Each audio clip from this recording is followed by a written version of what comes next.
Hey guys, thanks so much for watching this video. So today I want to go over an add-on to my budget planning, and I just thought this would be really nice to share with you guys and make it available to you if you are interested in downloading this. So these inserts, it's just one page, front and back. Are available for my channel members, and they are free. So you can find these linked under your planner and inserts perk tab. So yeah, let's get into it. This is a financial refresh and rescue plan. So I just thought this would be really timely for this time of year. We are going into probably the most consumeristic time of year ever, right? And I know consumeristic isn't a word, I made that up, but I think it is very, very appropriate. We tend to spend way more money these months than any other time of the year. And oftentimes we overspend, and then we have to pay those bills all throughout the next year. And I just don't want to do that this year. And so I came up with this financial refresh insert or rescue plan if you need to be rescued, because honestly, sometimes I need to be rescued. Or if you need to do both, refresh and rescue, it's up to you. But the point of this insert is to hyper focus for a short period of time on certain financial goals, right? It could be for 2 or 3 weeks. It could be for 2 or 3 months. I wouldn't do it more than 3 months, because if that's the case, then you just need to do long-term goal planning. But if you have something that you're trying to accomplish in a very short period of time, this financial refresh and rescue plan is great for you. And so it's set up. Let's go over how it's set up. It's set up with having up to 3 goals for that period. I would say try to limit your goals. The point is to hyper focus on 1 or 2 goals, you guys. And then you just have a space to put your milestones and your key action steps here. Keep it simple, keep it short, keep it attainable. The whole point of this is to make it something that you can achieve within a very short period of time. If you struggle with goal setting and achieving your goals, this might be a good option for you, because you can set this for any length of time that you want. If you want to say, okay, over the next 2 weeks, I want to do this. Over the next month, I want to do this. I set mine up for 3 months, but you can do it for a month, a week, 2 weeks. Well, maybe not a week, right? A week? Yeah, I don't know about a week, but 2 weeks or more, you probably could really benefit from this. But the front page is set up so that you look at your actual goals and your milestones. The back page is where you look at your actual finances, because this is about a financial refresh and rescue, right? So on your back page, you have a quick financial snapshot. So during that period, this is really important. During that period, what is your financial snapshot going to be? So if you're looking at it for 2 weeks, for a month, or for 3 months, what's your income going to be for that period? What's your expenses going to be for that period?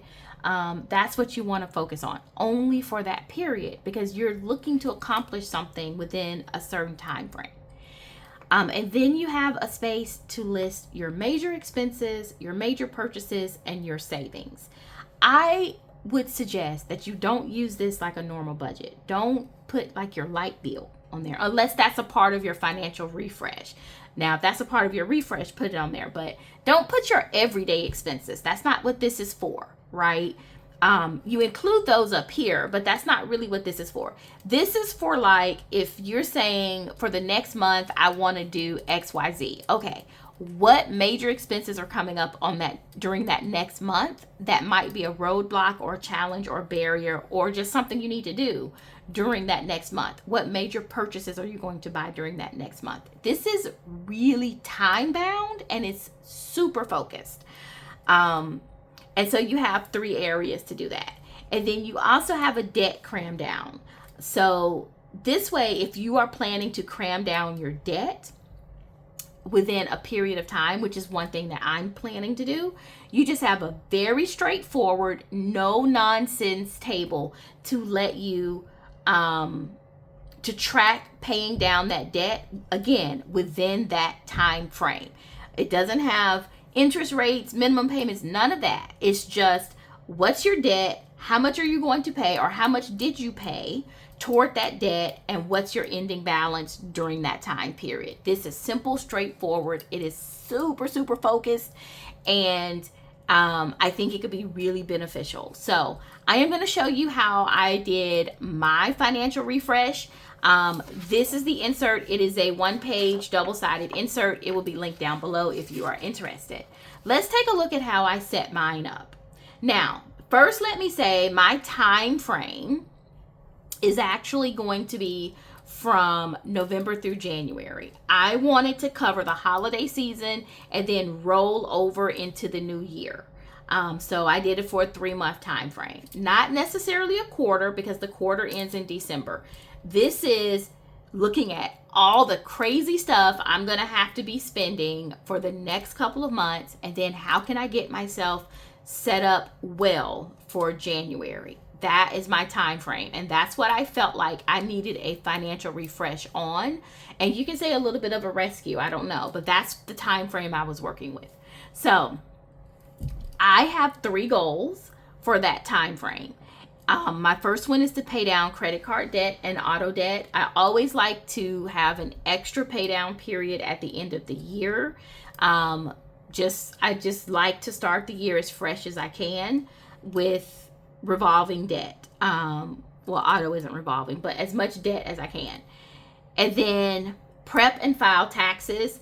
That is a huge stress point for me at the end of the year, and it goes into January for me. It is just, nobody likes to deal with it. And I think for me, I always put it off like to the last minute, and I just don't want to do that this year.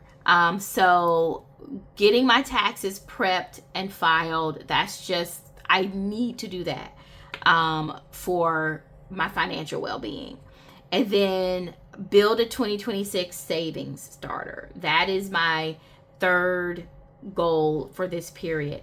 Again, I just like to start the new year with something in my annual savings. I feel like if you have something instead of just a big zero looking at you, I don't care if it's $5, then you're more likely to add another $5 or another $5. So this isn't a huge savings goal. It's just kind of like my jumping off point for the new year. So those are my focus areas between now and the end of January. And then for each of those, I have broken those down into milestones and specific action steps. So for example, like paying down credit card and auto debt, my milestones are to pay down certain cards. And then my action steps is like save a little bit each period, make an extra payment each week, those type of things. So that's how I've done for each of my goals. And then in the back, I have taken my financial snapshot and I've added up how much income I expect to receive for that period. So if you've done it for a month or 2 months or a week, that's the income that you include. And those are the expenses that you include. So since I've done mine from November to January, I've included all of my income coming in from November to January. And then I have also in the middle income and expenses expected from November to January. This is where I put my everyday expenses, right? Because I have a budget, a full budget planner, I know what my monthly expenses are. So I didn't do it like, well, this month my power bill is going to be $210. Next month it's going to be $212. I didn't do it like that.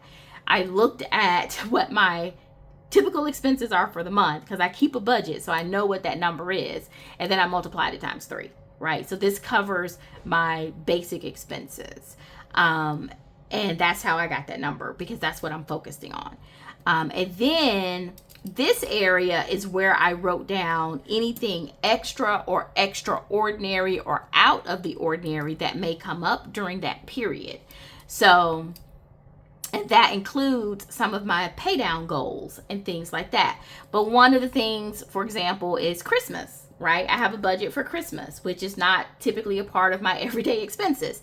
I also have a New Year's Eve trip coming up. I don't know if I'll be able to make that or not, but these are expenses that are coming up. I also have some items that I need to purchase that are fairly major, not necessarily major by cost maybe, but just major things I need to buy. And it's something, sometimes it's very simple, like I need to buy a new office chair.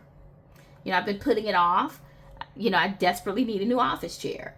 It's time. My TV is 10 years old. I need to get a new TV. Well, not quite 10. Let's say 8. It's 8 years old. I need to get a new TV. It's those types of things that are kind of major. My big major expense, though, is that I am looking to purchase a new car. Unfortunately, I do not want to purchase a new car, but I kind of have to. And so I want to go ahead and make sure that I save a down payment for that. Start saving a down payment. That's probably my biggest purchase. And then savings. I want to have that 2026 savings boost, right? So that's how I use that center. And again, the key here is time bound.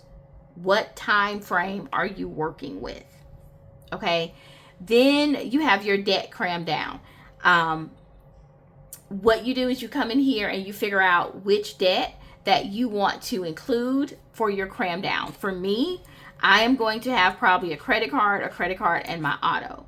And I'm not going to put like, you know, interest payments. I'm not doing all that right now. Not for this debt cram down.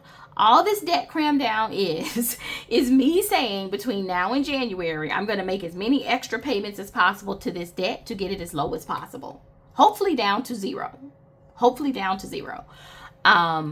The extra frills, I don't need it right now. I do have those pages in my planner and I do use those for my ongoing tracking. But for my 3-month cram down, I don't need all the extra. I just need to know who's the creditor, what's the starting balance, and these are the payments I'm going to make to bring that balance down. Period. End of story. And so that's where that cram down is. So this is very concentrated, you guys. Very much on a one sheet hyper focus. And I just wanted to take a moment and go over this with you because I think this is great to do as we're coming up to this time frame where it's very easy to lose sight of our financial goals. I mean, this is just a really rough time of the year and it's just so easy to lose sight, and I don't want us to lose sight. So that's it. These inserts are available free to you if you are a channel member, and they will be linked down below. Thank you so much for watching this video, and I hope you have a happy week planning.